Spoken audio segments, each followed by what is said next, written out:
सो एक बड़ा interesting case हुआ, 2010 की बात है, मुझे याद है कि मैंने उस समय न्यूज़पेपर में पढ़ा था। अब वो उन न्यूज़पेपर्स ने पूरा केस निकाल दिया, बड़ी मुश्किल से मुझे उसके थ्रेड्स मिले थे अब जब मैं रिसर्च करने वाला। उस समय मैंने पढ़ा था, पर उस समय कोई सेव करने का कोई तरीका था नहीं मेरे पास, पर मुझे याद है अच्छे से मैंने क्या पढ़ा था। 2010 में नेपाल के बॉर्डर के पास कुछ इंडियन बैंक्स, जो पब्लिक बैंक्स हैं, उनकी ब्रांचेस थी जिसमें फेक करेंसी नोट्स पाए गए। तो उन्होंने उसके बारे में रिसर्च वो करा, इन्वेस्टिगेशन करनी थी, तो उन्होंने सीबीआई को बुलाया। अब सीबीआई आया तो ऑब्वियसली पहला शक तो यही होता है कि आईएसआई के कुछ एजेंट्स होंगे जिन्होंने वहां डाल दिया होगा कुछ लोगों के साथ, लोकल लोगों के साथ मिलकर। जब उन्होंने इन्वेस्टिगेशन की सीबीआई ने, तो उनको पता चला ये पैसा आईएसआई से नहीं आया था, ये पैसा आरबीआई के वोल्ट से आया था। दैट मीन्स इंडिया का जो सेंट्रल बैंक था उसके वोल्ट में जो इंडियन करेंसी थी, that was compromised. India was sitting on a ticking bomb इन 2014। जिस कंट्री की का सेंट्रल बैंक कॉम्प्रोमाइज्ड हो, जिसकी करेंसी इस कदर कॉम्प्रोमाइज हो कि उसका सेंट्रल बैंक भी फेक करेंसी डिश आउट कर रहा है, तो आप समझ सकते हो कि इंडियन इकोनॉमी का किस पॉइंट पे आके खड़ी थी। और लाइक उस समय जब ये लोग बात करते हैं ना कि उस दिन 2008 लाइक 15 में, या वो जब उन्होंने लाइक मोदी जी ने अनाउंस किया था डीमोनेटाइजेशन का, तो उस समय इवन आरबीआई के लोगों को नहीं पता था कि डीमोनेटाइजेशन हो रही है। तो वो किसी और मीटिंग के लिए आए हुए थे, और उन्होंने 8 बजे जब उन्होंने अनाउंस किया तो उनको पता चला कि ये डीमोनेटाइजेशन आज हो रही है। और उसके बाद से ये पता चला कि जो पाकिस्तान में जो ये फेक करेंसी नोट्स बनाता था बंदा, उसने आत्महत्या कर ली थी, बिकॉज इतना बड़ा लॉस हुआ था। और पर कमाल की बात पता क्या है, ये डेलारू जो कंपनी थी, it had a joint venture with State Bank of Pakistan, which is their central bank, since 1948। उस कंपनी से इंडिया अपने करेंसी नोट्स के पेपर लेता था। तो इंडिया वाज बेसिकली, इकोनॉमी अगर देखें, अगर हम हमारी पॉलिटिक्स देखें, हमारी इंटेलिजेंस देखें, intelligence was also like Fairlie compromise. Raw जो है उसके वहां केस चले थे।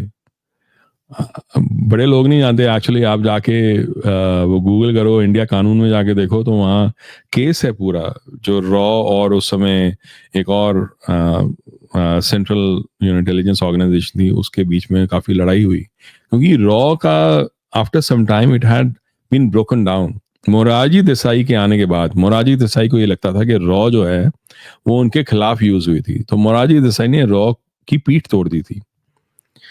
तो उन्होंने तोड़ते तोड़ते इस पॉइंट पे आ गए 1980s में कि इंडिया का जो, और पहले तो उन्होंने किया, फिर आईके गुजराल ने किया। आईके गुजराल ने उठा के पूरी पूरी लिस्ट दे दी अपने एजेंट्स की उसको, जियाउल हक को, पंजाबी पंजाबी पंजाबी वो पंजाबियत में उन्होंने उठा के अपने जो जो एजेंट्स थे पाकिस्तान में, उसकी उठा के लिस्ट दे दी उसको, जियाउल हक को। उसने सारे सारे साफ कर दिए।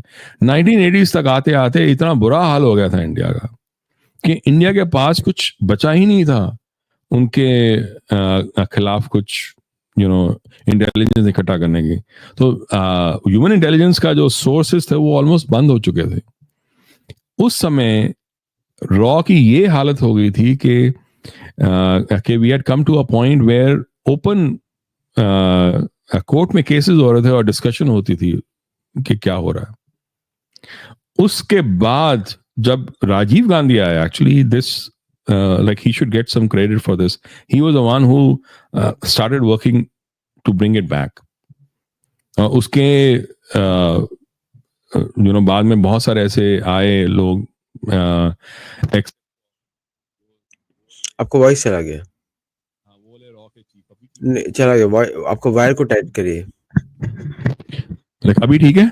हाँ, अब बेटर हुआ है। हाँ, तो वो जो रॉ के चीफ थे जिन्होंने आईएसआई के चीफ के साथ किताब लिखी है, वैसे भी लोग आए। वो सब जानते हैं उनका नाम। तो इंडिया वाज नाम बता देते हैं कौन है वो। एएस दुल्लत। दौलत दुलत दुलत तो उन्होंने मतलब ऐसे ऐसे दुलत्ती लोग भी भी बोल आए हैं। सकते हैं, दुलत्ती भी बोल सकते हैं, दुलत। तो ऐसे ऐसे लोग भी आए हैं। तो इंडिया किस तरीके से कॉम्प्रोमाइज हुई वो सब लोग मतलब लोग बात करते हैं 26/11 की, राइट? लेफ्टिनेंट कर्नल पुरोहित की। लेफ्टिनेंट कर्नल पुरोहित को 15 दिन पहले किया था अरेस्ट 26/11 से। He was a military intelligence officer. He had infiltrated the LET and he knew कि क्या होने जा रहा है, and he was arrested. So अगर उस तरह से देखें तो इंडिया की जो इंटेलिजेंस है वो जैसे यहाँ पर वो सिचुएशन हो गई थी ना कि democratic party, the FBI and the social media and organisations वो वर्किंग टुगेदर। ट्विटर फाइल्स वगैरह देखें तो इंडिया में भी ऐसे ही था। अगर वहां देखें Khushwant Singh and Girilal Jain and all those people were working along with the Congress party and the intelligence agencies and the foreign intelligence agencies, KGB ho ya CIA ho, to work against India and Indians. In fact, मैंने ना कुछ देर पहले की मैंने एक newsletter लिखी थी क्योंकि मेरे दिमाग में क्वेश्चन था, मैं रिसर्च करने लगा उसके बारे में। वो क्वेश्चन ये था कि 2008 और 2018 में ऐसा क्या हुआ है पाकिस्तान में कि पाकिस्तान जो है वो बैंक्रप्सी के कगार पे आके खड़ा हो गया है। ऐसा तो नहीं है कि उनके एक्सपोर्ट सडनली कम हो गए हैं या उनके पास एक्सपोर्ट करने का वो तरीका नहीं रहा, सलीका नहीं रहा। ऐसा भी नहीं है कि उन्होंने इंपोर्ट्स कुछ ज्यादा ही बढ़ा लिए हैं, वो पहले भी इंपोर्ट करते, पहले ज्यादा इंपोर्ट करते थे। तो ऐसा क्या हुआ था उस समय? तो मुझे जब मैंने ध्यान से देखा मुझे पता चला कि अगर हम फेक करेंसी नोट्स का अगर देखें कारोबार, that was again in billions. Hawala billions, narcos narco terrorism billions, all these things combined together to actually help the Pakistani economy. जब डीमोनेटाइजेशन हुई, जब नार्को टेररिज्म को बंद किया गया यहाँ पर इंडिया में, लाइक उनको रेड मार मार के उनको खत्म किया, हवाला जब वो खत्म होने पे आया तब उनकी कमर टूटी। Basically all those years until 2014 हम जो इंडियंस थे वो सिर्फ इंडिया को ही नहीं पाल रहे थे, वो पाकिस्तानियों को भी पाल रहे थे। That is the problem that like India had. Even a country like Pakistan had complete control over the polity of India. That is the situation that we were in. So उसके बाद जब मोदी आए, जब मोदी जी ने जब चेंज किया सब कुछ, उसके बाद से उनकी कमर टूटनी शुरू हुई और एक अनअपोलोजेटिक और रूथलेसली वेरी क्लियर एक पॉलिसी बनी इंडिया की अगेंस्ट पाकिस्तान। पर उससे पहले नहीं था। सी इवन अगर हम 2002 का गुजरात राइट्स का देखें, अब तो साबरमती रिपोर्ट आ गई, वो सब आया मूवीज, एक चीज के बारे में अभी भी कोई बात नहीं करता उस टाइम के बारे में। व्हाई वाज द 2002 गोधरा जो ट्रेन बर्निंग थी, व्हाई वाज इट ऑर्केस्ट्रेटेड? उसके बारे में पूरी रिपोर्ट है कि कैसे जो लोकल जो मुस्लिम जो ग्रुप्स थे उन्होंने एक्सेस किया, सारा पेट्रोल उन्होंने पहले से रखा ला के कई लीटर्स में, उन्होंने कैसे अटैक किया, S6 और S7 की जो बोगी थी उनको कैसे कॉम्प्रोमाइज किया और फिर S6 को कैसे अटैक किया, वो सब डिटेल है रिपोर्ट के अंदर। पर एक बात सारे लोग भूल जाते हैं उस समय कि 2001 में, लेट लाइक 2001 में इंडियन पार्लियामेंट पे अटैक हुआ था। वो इंडियन पार्लियामेंट पे जब अटैक हुआ था तो वाजपेयी जी ने ऑपरेशन पराक्रम शुरू किया था वो ऑपरेशन पराक्रम जो था उसके तहत Indian battalions, Indian army was standing on the border, eyeball to eyeball with Pakistan. India was ready to attack Pakistan in February. और जो British, I think Tony Blair had come to India. बड़े सारे लोग वो India को रोकने की कोशिश में थे कि इंडिया ना करे. That was a context in which the Godhra burning happened. इसीलिए जब मोदी जी ने जब आर्मी का बैकअप मांगा तो आर्मी आ नहीं सकती थी क्योंकि army was standing on the border. एक बटालियन को हटाने का मतलब है 70 to 90 किलोमीटर्स जो हैं उसको खाली कर देंगे. मतलब like that would have been like exposed. तो वो नहीं आ पाए. और वो पीछे से मुशर्रफ अपना टोन चेंज कर दिया उसने. मुशर्रफ ने और उसने ये बोलना शुरू कर दिया वेस्टर्न मीडिया को, वेस्टर्न पॉलिटिशियंस को, लीडर्स को कि मैं तो वो खिलाफ हूं इसके टेररिज्म के, अब वो हम नहीं करेंगे. तो इंडिया ने जब फाइनली मार्च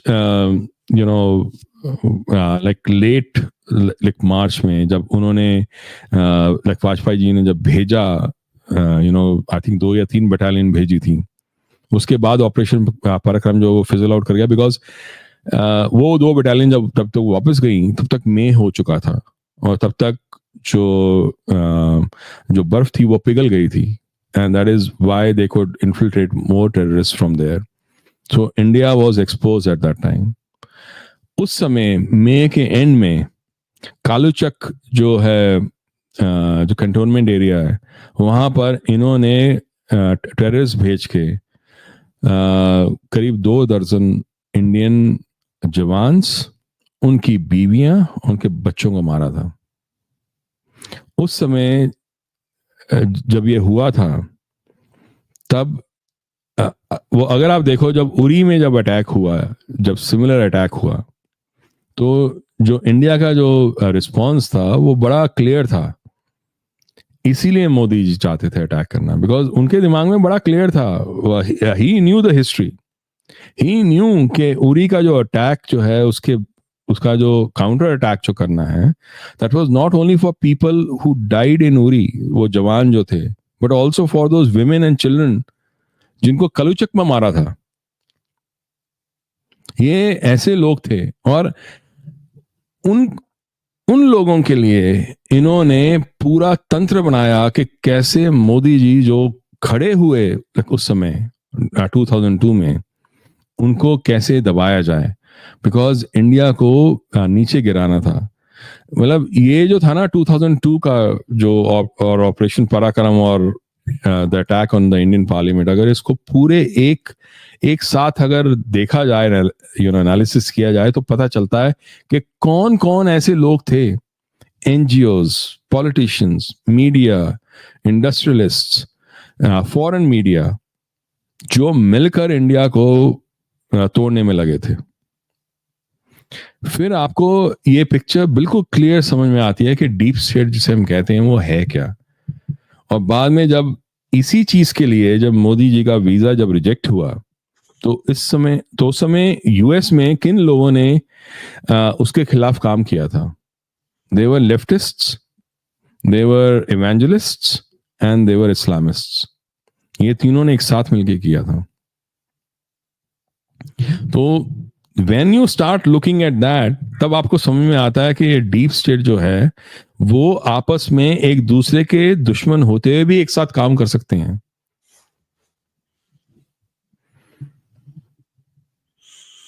अमेजिंग, माइंड ब्लोइंग.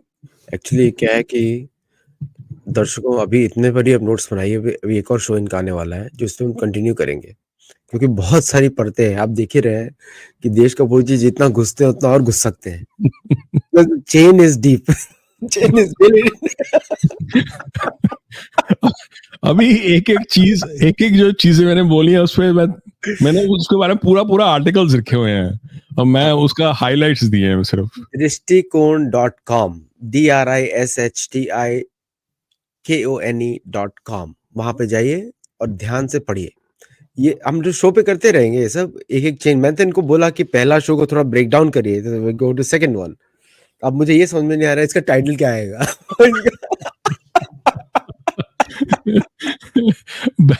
भारत का गहन राज्य।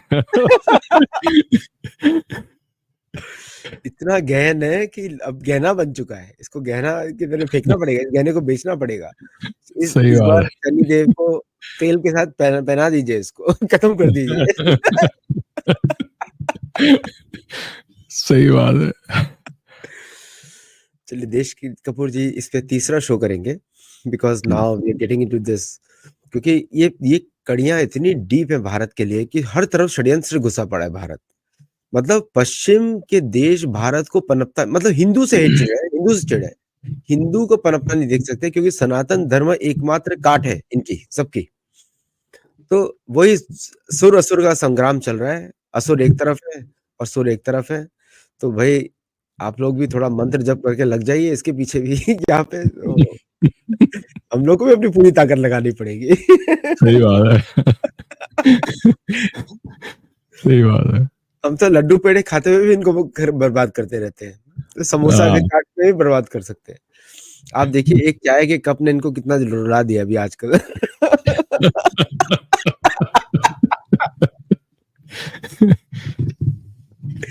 अब देखो आगे अब क्या होता है। इस पे अगला शो होगा तो उसमें आप डिटेल में और सुनेंगे। तो तब हम्म, तक चाय गरम रखिए और समोसे के साथ शो को देखिए। इसके पहले वाला शो ज़रूर देखिएगा। देश कपूर जी की एक प्लेलिस्ट है चैनल के ऊपर। आप उन पे देश कपूर जी के ही वीडियोज़ देखेंगे वहाँ पे। तो देखिएगा तीनों शोज़ देखिएगा जिन्होंने पहले किया हमारे साथ। और अमेरिकन पंचायत में तो हर हफ्ते इनको आप सुनते ही हैं। सो विद ग्रेट ग्रैटिट्यूड देश कपूर जी, थैंक यू सो मच। हमारे नए लिटरेचर फेस्टिवल की डेट्स भी आ चुकी हैं। अगस्त बिल्कुल आ चुकी है। 2024। मैं मैं तो लिटरेचर फेस्टिवल नहीं बोलता, मैं उसको तीर्थ यात्रा बोलता हूँ। मेरे लिए वो तीर्थ है। इस बार कार्तिक गौर जी भी आ रहे हैं। कार्तिक गौर अरे भी हैं। वाह, अरे वाह। कार्तिक गौर जी भी हैं और शायद बहुत बड़े-बड़े नामों के ना जो आ रहे हैं। और दर्शकों में बताऊँ ये सब लोग जो आ रहे हैं, ये इंडियन अमेरिकन्स हम लोगों के साथ प्रेम करते हैं और अपने खर्चे पे आ रहे हैं। नीरज चोक जी अपने खर्चे पर आते हैं। तो ज़रूर अगर आप उनको सपोर्ट करते हैं तो प्लीज़ उनको सपोर्ट करिए। कार्तिक गौर जी, नीरज चोक जी और भी बहुत सारे लोग आने वाले हैं, जो अपने खर्चे हम्म। नितेश कपूर जी भी अपने खर्चे पे आए थे। So this is a voluntary festival, ठीक है? लोग अपने हालांकि आपके घर में आके रहे थे। वो तो इस बार भी खुला है। इस बार भी खुला है। बिल्कुल। तो और आपको मैं जाने नहीं दूँगा, घर पे रहेंगे आप, मेरे साथ ही रहेंगे। Thank you, thank you. तो तो thank you all very much for joining and do like, share, subscribe. दुनिया में लोगों को बताइए सेटोलॉजी के बारे में। हमारे विषय थोड़े गहन रहते हैं, गहन राज के जैसे और हम परतों के अंदर घुसते हैं। तो कभी आपको शो बोरिंग भी लगेगा लेकिन एजुकेशनल है, तो आप उसको ध्यान से नोट्स बना सकते हैं। और वेरिफाइबल इन्फॉर्मेशन रहती है सभी शोज़ में। आप जाके चेक कर सकते हैं बैकग्राउंड, कहीं-कहीं पे हम लोग गलती करते हैं, वो भी मैं मानता हूँ। लेकिन वापस हम करेक्ट कर देते हैं उसको अगले शो में। So thank you all very much for joining and देश कपूर जी धन्यवाद आपका। आपके लिए धन्यवाद आपका। लेट है रात का। So thank you all very much. नमस्ते। जय जगन्नाथ। नमस्ते। जय जगन्नाथ।